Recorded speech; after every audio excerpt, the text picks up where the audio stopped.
This is a gearbox. It'll be your best friend once you start using conveyor belts. It is up in the air.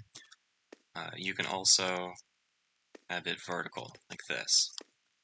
And before anything else, I'm going to show you guys the wrench, because it is extremely helpful.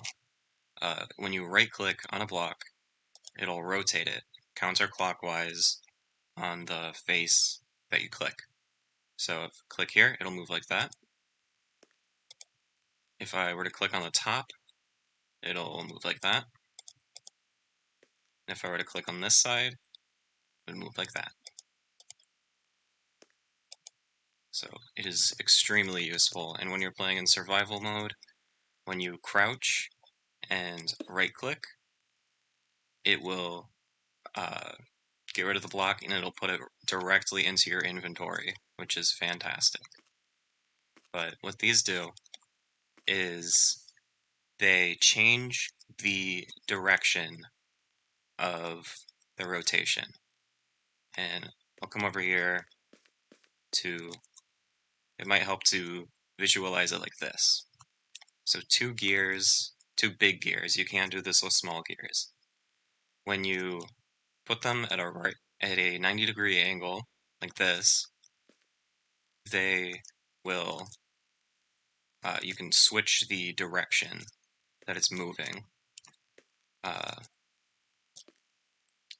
And the direction does matter. So you can see this one is moving counterclockwise when this one is moving clockwise. And then moving over here, this one is moving counterclockwise, so this one moves clockwise. And a lot of times, that's not that big of a deal, but there are some builds where you need to control what direction things are spinning. So the way that the gearbox works is it's basically like 4 of these big gears connected to each other.